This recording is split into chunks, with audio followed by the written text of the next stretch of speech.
Welcome to the Ellis Talker Show. If you enjoy our content, please like or subscribe. Hi, welcome to Ellis Talker Show. I'm DV LeBron. Do you have construction needs? Maybe you need to get a pergola, something done to your house? Check out K&H Construction. My boy Chris Helms from Waxahachie will take care of you. Let him know DV LeBron sent you. Today, my very special guest is someone running for Texas 6th Congressional District, which covers all of Ellis County, Mr. Brian Stahl. How are you doing, sir? I'm doing very well. Thank you for having me. It's an honor to be here. Thank you. You know what I tell every candidate that's running, and I've done this every cycle I've ever covered. Thank you for wanting to serve your community in elected office. It's not easy on the family. It's not easy on anybody. And the fact that you want to put yourself out there to the gauntlet, that is the politics, especially national politics. Thank you for wanting to serve and continue to serve, because you are a police officer, and we're going to get into that. But what made you want to run?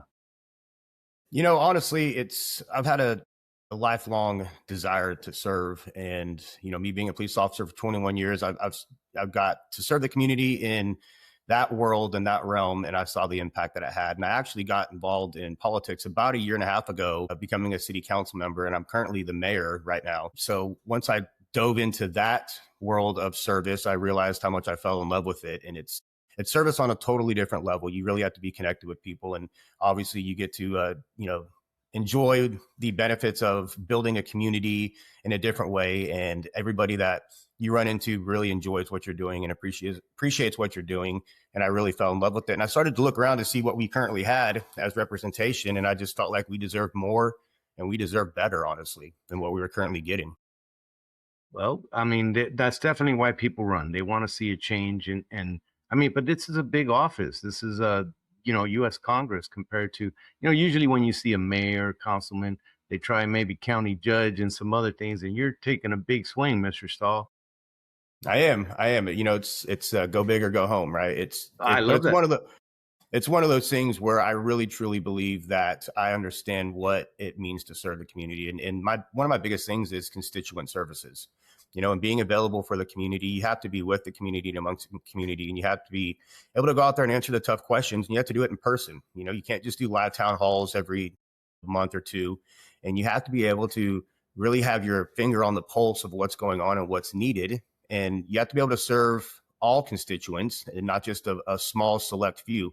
We have such a beautiful district. It's really unique because the southern portion is obviously more rural. So the needs of those constituents are tremendously different than the ones up in the Metroplex area and the more urban areas, in Tarrant County and Dallas County. But you have to be able to be involved in all of it and put yourself out there and, solicit feedback.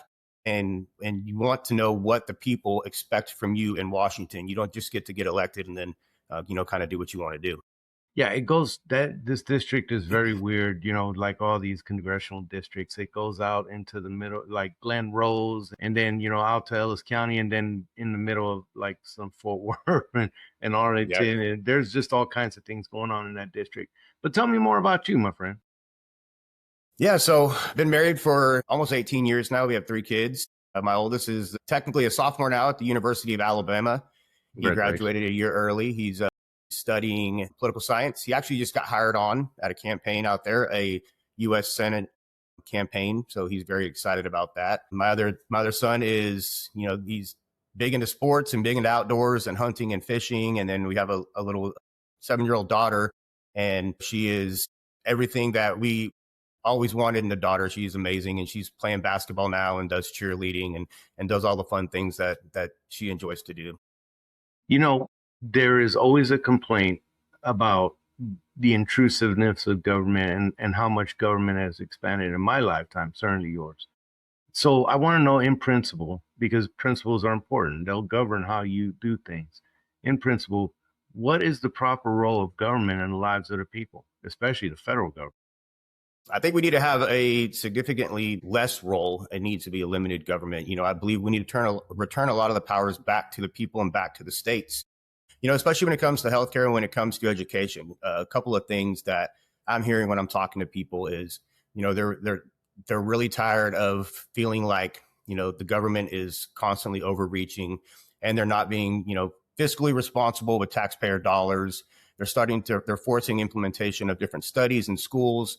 And I think that's a big deal. And I think people really want less big government involvement in their day-to-day life. And I think they expect a couple of things from the government. They expect national defense, obviously, and security, whether it's securing the border or bolstering our military.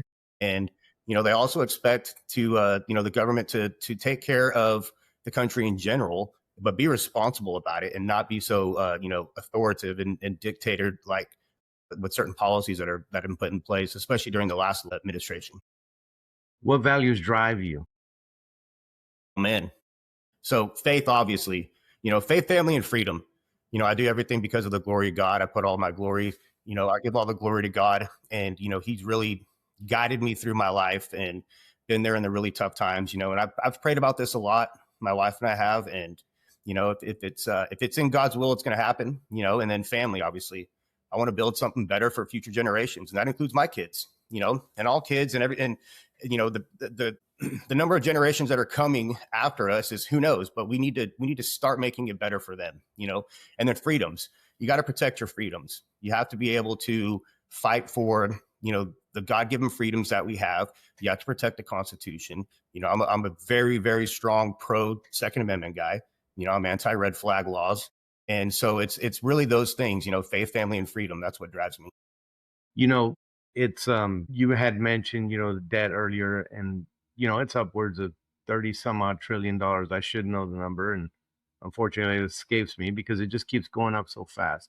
And then every year appropriations, the way that they're supposed to happen, are not happening, and you're getting these government shutdowns, which has personally affected me. And you have all these things that are happening, and it seems like it's broken. So tell me, how will you approach the budget when you're voting, and what are your thoughts on the debt, and what should the government be doing less of? Well, obviously we need to cut all the waste, fraud, and abuse. I think DOJ did a really good job of exposing a lot of things. A few nights ago, there was actually a bill that was put on the floor by Eli Crane to eliminate, the NED Act or NED bill. And it's a National Endowment Diplomacy Bill, which sends $300+ million overseas to foreign governments. Why are we doing that? Why do we have, bills in place that just, sends $300+ million of our hardworking money overseas to a foreign government? And it doesn't even specify what government, and unfortunately, our current congressman actually voted to keep that in place. He voted to keep that bill, that bill in place. The Republicans wanted to basically, terminate it and get rid of it so it couldn't be used again.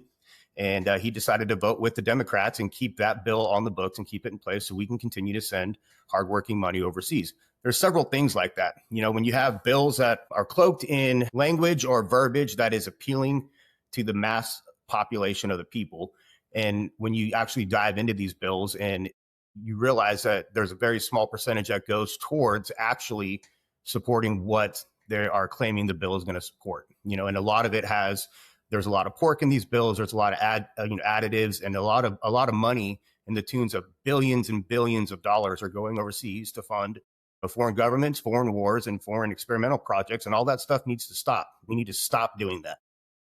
Yeah, the bills always sound real pretty in their names, like the Affordable Care Act or the Inflation Reduction Act. And, they always have a great title, but, those things get dropped. You'll get a 3,000-page bill dropped the night before, and you got to vote.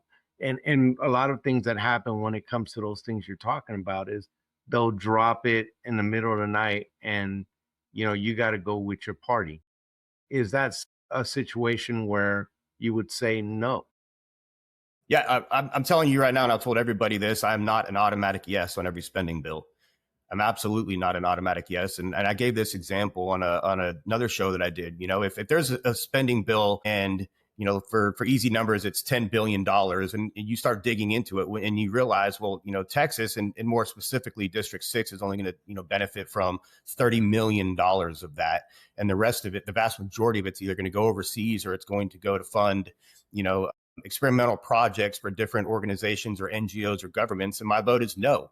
And I feel totally comfortable coming back home to Texas and telling my constituents I voted no to bring $35 million to Texas because in turn, it was going to send $8 billion of your taxpayer money overseas. And I think that, when I give that example and I talk to people on on the campaign trail, they thank me for that. And they say, we wouldn't want that money because we don't want $9 billion going overseas when we're only getting pennies on the dollar. It's stuff like that. And, having somebody that is more of an establishment voter who goes with whatever he's told to go with and not ever voting down a spending bill, I think is one of the biggest problems we have in Washington. And that's why we have such a big national debt. And that's why we, our interest rate is on the debt is astronomical. We're paying almost, we're going to get close to the defense budget just on the debt, the interest on the debt. I'm sorry to cut you off on that. No, that's exactly right. That's exactly right. And it's because of bills that get these rubber stamp automatic yeses, and they go to fund things that have nothing to do with making America better or making Texas better or making District 6 better. And if it doesn't have those things in there, then I'm sorry, I'm a no. Right. Now, one of the things that you've been discussing during these talks about money, and there's no denying that we send money everywhere for everything that you can imagine. And every year, Rand Paul points that out, and regardless of, what people may think, Rand Paul, whatever, every year he does this. And he points out the ludicrous amount of money that goes to all these different things and funds these things that, just make no sense in other countries. So you had mentioned that. We have been very involved as of late when it comes to, things going on internationally. I want to know in principle what your thoughts on international relations are, and then we'll kind of hit the specific. Yeah, absolutely. And you kind of nailed it right there. We send so much money to so many countries that don't align with, they're not an ally of us. We send money to Syria and Jordan and Iran. And, why are we paying these countries to hate us? They hate us for free. Why are we sending money over there for these different things? But I also understand that we do have allies, and we do need to make sure that we're able to, if we're able to, and help them in certain situations or incidents that they may be involved in that could threaten their security, which in turn would threaten our security. So I understand that you have to have, a political presence worldwide. However, sending money to all these other countries and all these NGOs and foreign experimental projects is not something that I support. If it has to do with, keeping America safe, keeping our allies safe, and keeping, trying to promote peace, then I'm all for it. But the fluff, that needs to be cut out. It needs to go. Because we are on foreign topics, I definitely want to discuss one of the major things that we're doing, and that's funding Ukraine and its war with Russia. And, there's criticisms about that. The Republican Party is definitely not completely unified on that one. I want to know your thoughts on Ukraine, and we'll kind of move through the gauntlet. Yeah, no, absolutely. So it's one of those things where we need to stop funding a foreign war. I think I don't even know the exact number because it continues to grow, daily, the hundreds of billions of dollars that we've sent over there. And I don't think they know, Brian. I don't think anybody really knows. I don't think so. But, but to my point, what's the return on our investment on that? What is our end game? Why do we continue to send all of this money over there with no real strategy on how to make this stop? And I know President Trump has been really trying to, bring both sides together. And there's obviously, disagreements and there's negotiations fall through. And I totally understand that. But I think if we were to get tighter with our purse strings, it would bring some more people to the table instead of us just continuing to send money over there. Because if we do that, then it's just, it's the same as it was 6 months ago or a year ago.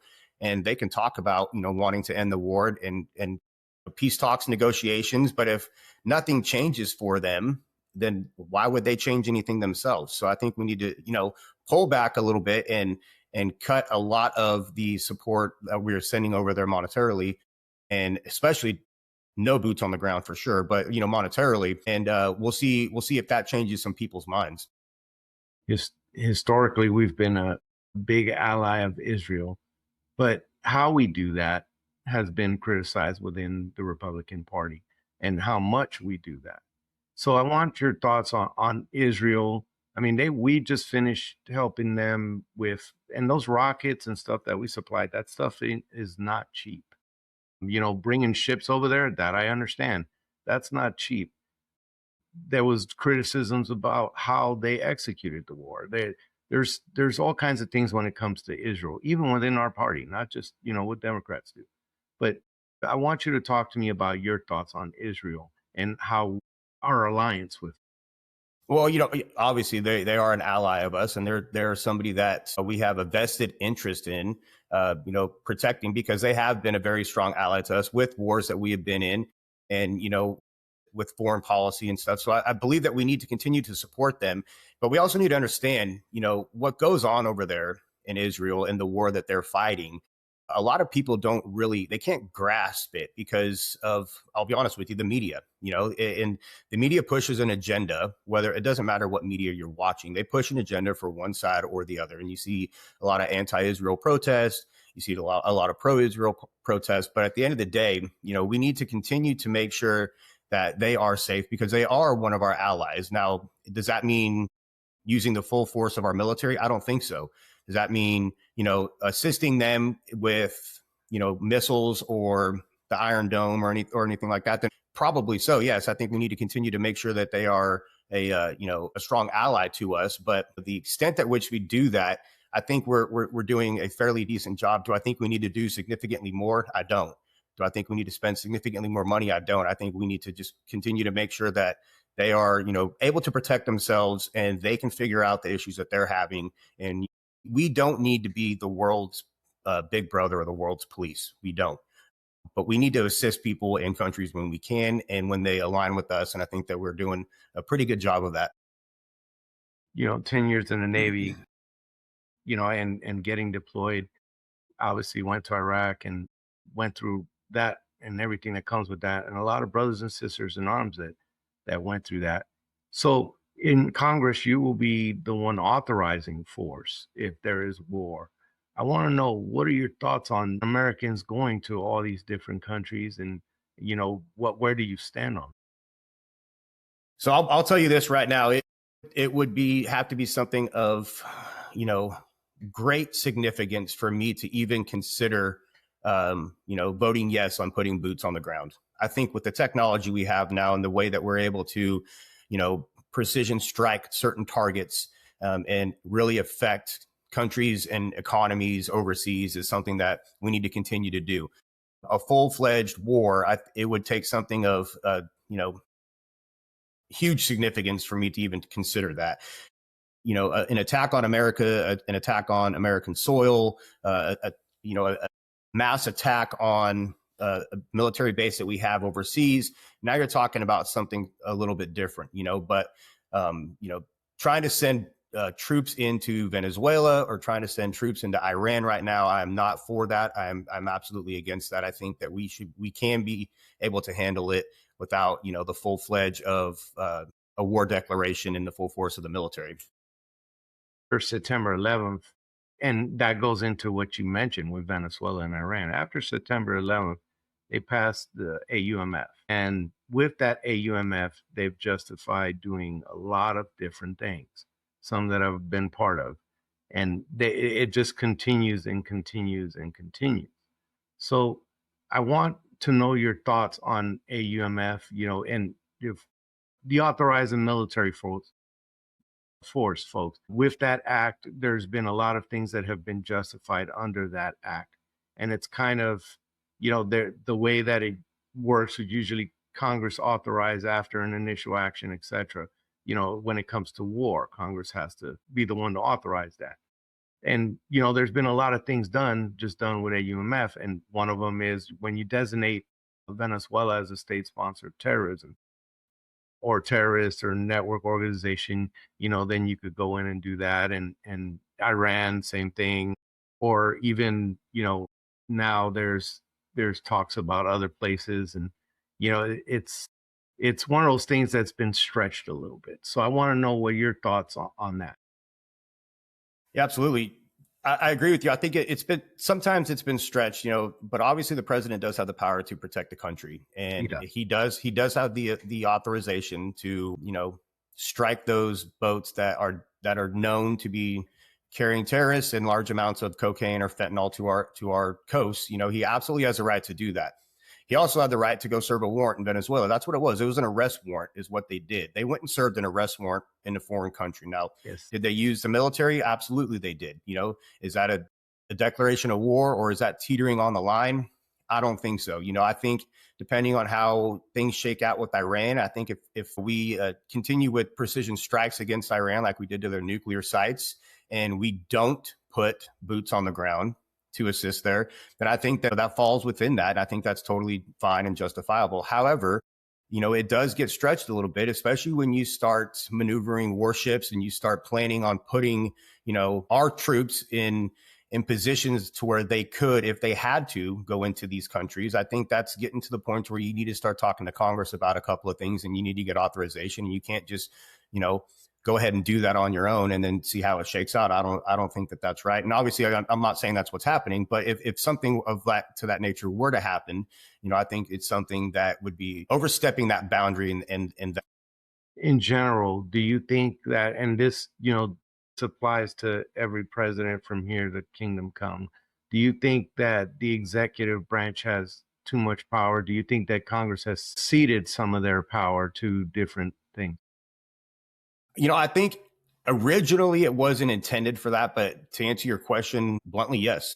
I think that, Congress has given up some of their power, and they've done so, with what you were just talking about, and giving the executive branch the authorization to do certain things without Congress's approval. I think we need to return that power back to Congress the way it was intended, and I don't necessarily think or see, in the future, a president declaring full-fledged war and sending the full force of the United States military into a country without Congress's approval.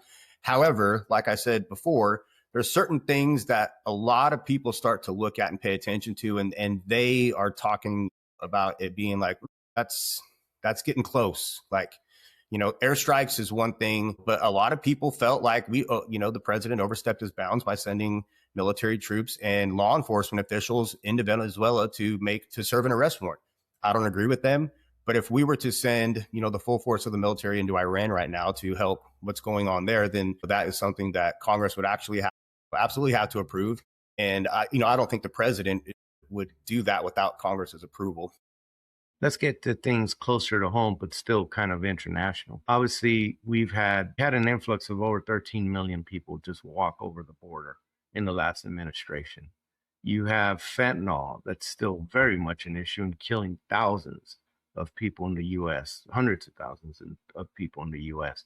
And then you have talk about targeting the cartels as terrorist organizations.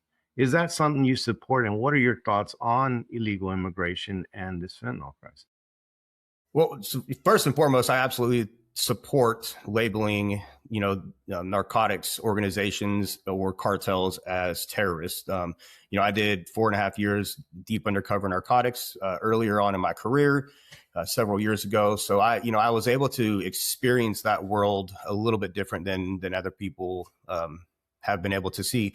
And I fully agree with what President Trump's doing in international waters when he's striking the Venezuelan boats that are bringing large amounts of fentanyl or cocaine or heroin or whatever the case may be to our country, because they're very precise and they are very, methodical with the planning, and they know where those boats originated from. They know who's on those boats, and they know what those boats are carrying. They're not just randomly picking one out of 1,000 boats out there and deciding to drop a missile on them. So I fully support that. Now, the immigration thing, I agree with you. We have such a big problem in this country when it comes to illegal immigration.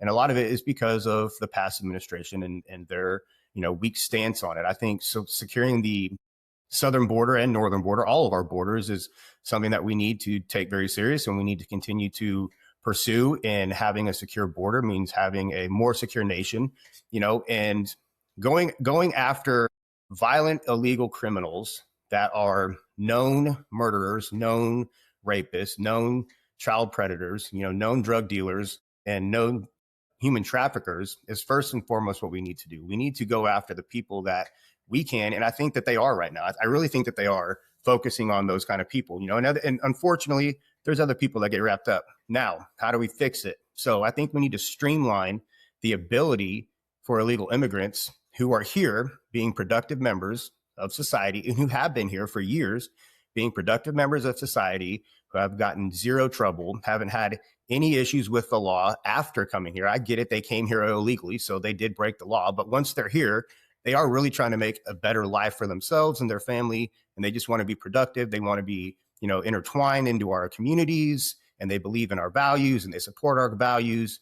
And, I think that we should streamline that. And we need to talk about, the asylum. How many people came over, quote unquote, seeking asylum? And that was an easy button for the past administration to say, we need to let them all in. Well, there's very specific things that people have to be fleeing in order to be eligible for asylum within our country. And none of those checks and balances were ever made. And they just allowed them to flow in, undocumented, under the ruse of everybody's claiming asylum. And so we need to really look at that as well. Yeah, the immigration system has been fought and for administrations going back to Reagan. I was around. I'm an old guy. I was around. So, it's been something that's constant.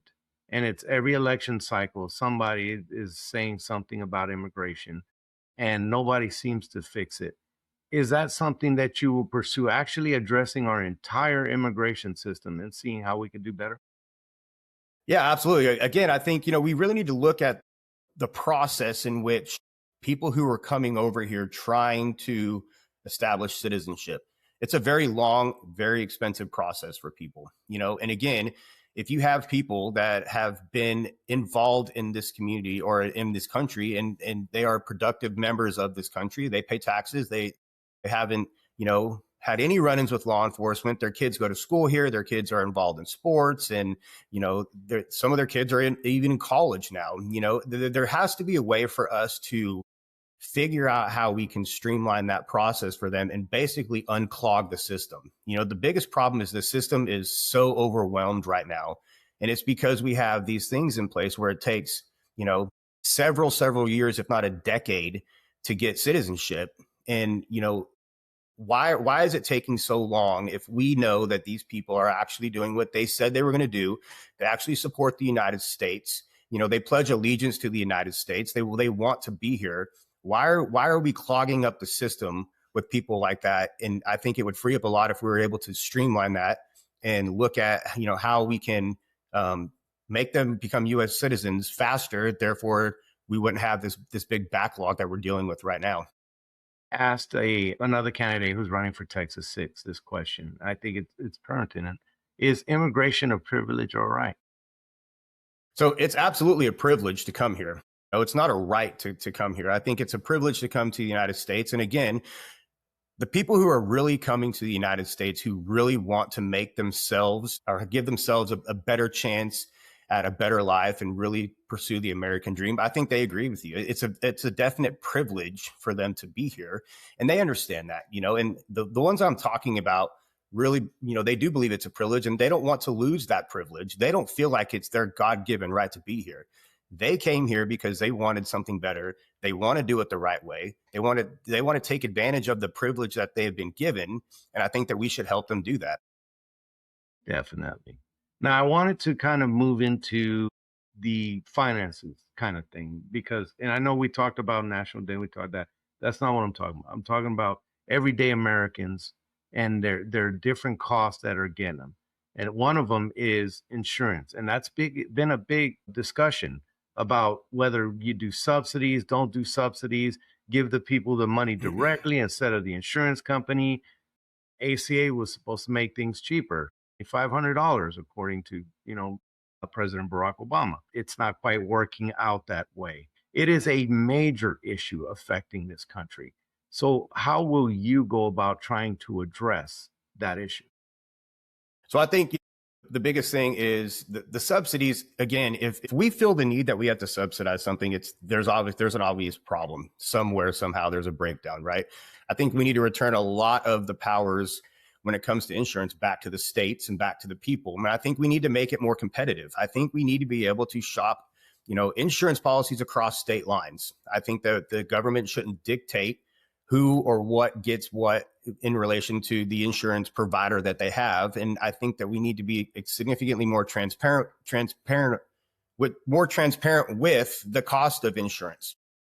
We need to be more transparent with the cost of prescription drugs. We need to be more transparent with, the cost of procedures and hospital visits. And we need to start digging into, okay, who's actually getting all of this money? Because you go to the hospital and you spend, 2.5 hours there and you get a bill for $7,700.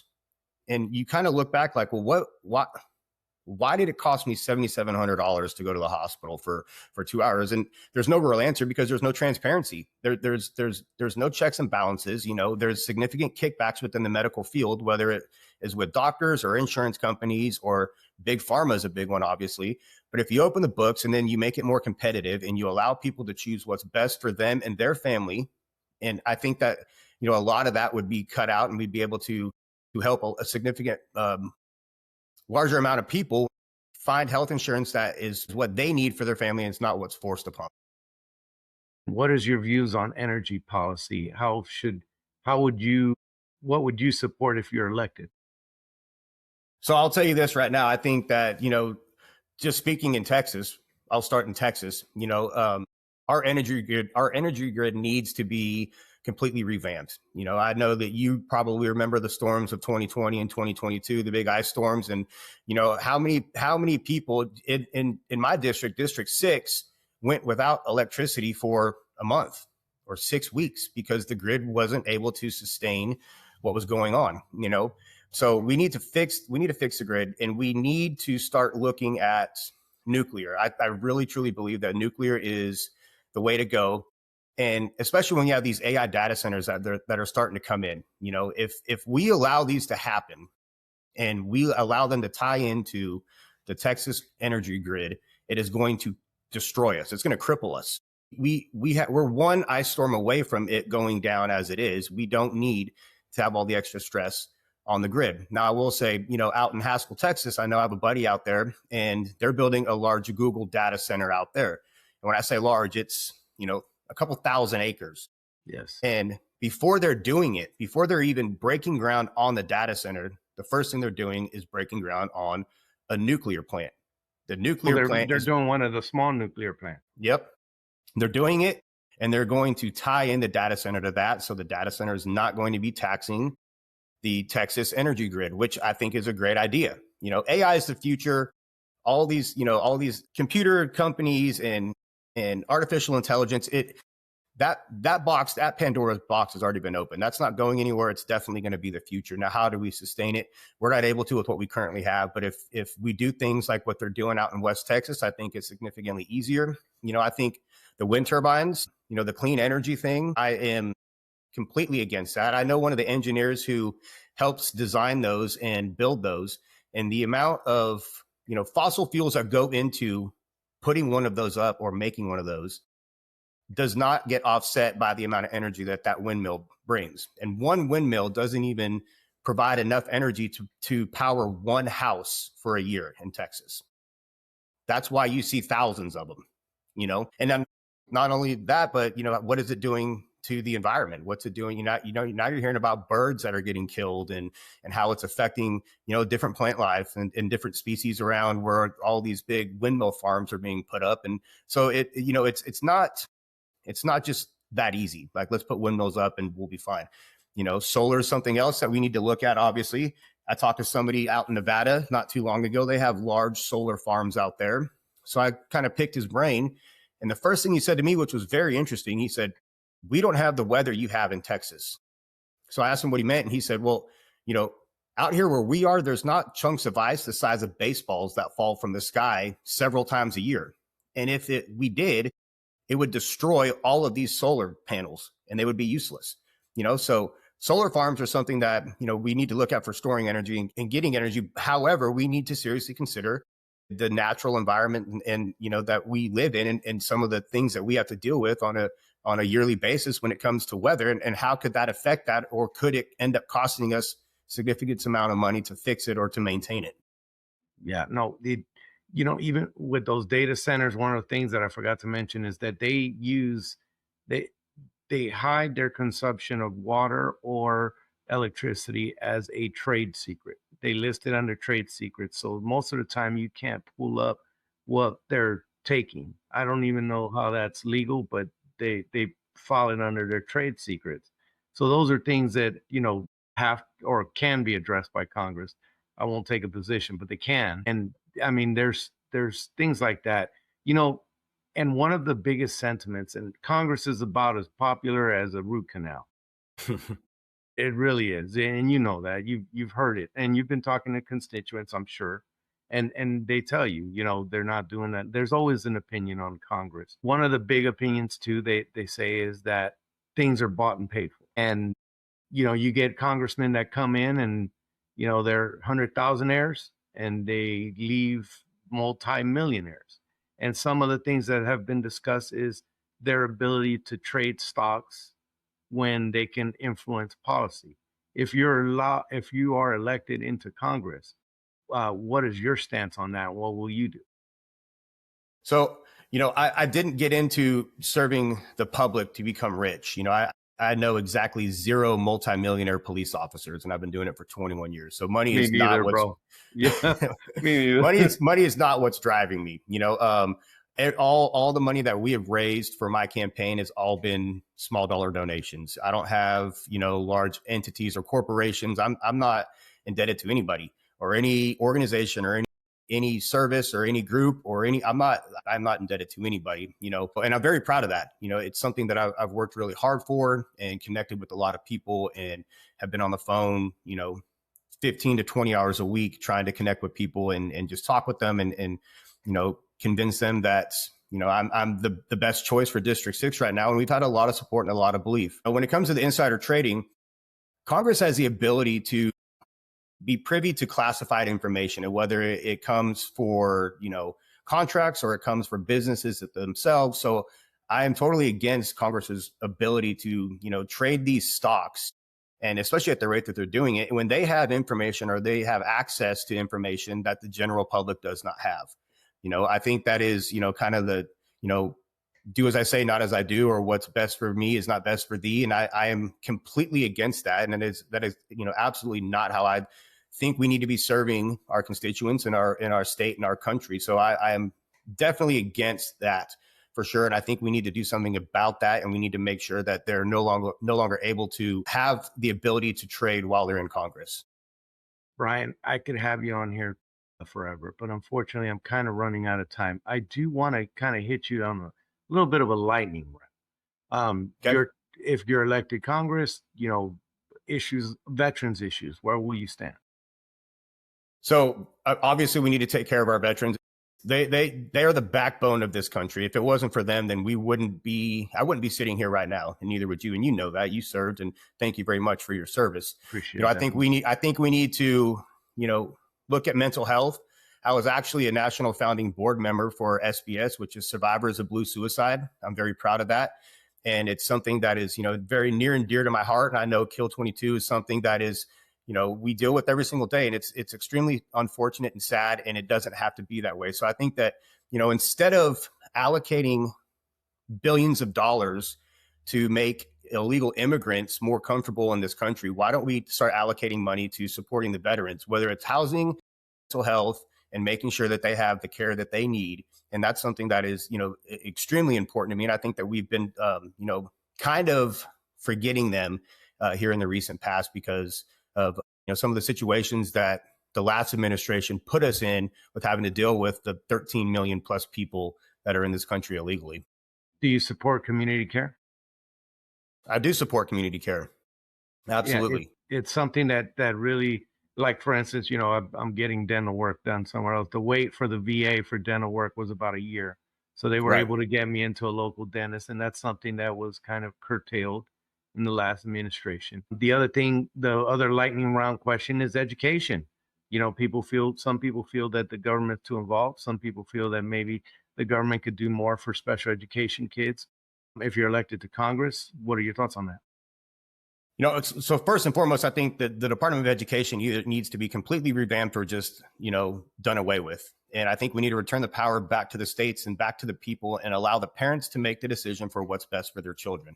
A lot of these entities, whether it's special education or charter schools or private schools or even, public schools, get a significant amount of funding from the government, but there's always strings attached. I think that the government needs to make sure that we have a solid foundation when it comes to the education of future generations. And I think that the government needs to support that. However, I think it needs to be left up to the states and especially the voters and the parents to decide what's best for their kids. I don't think the government should say, here's $100 million.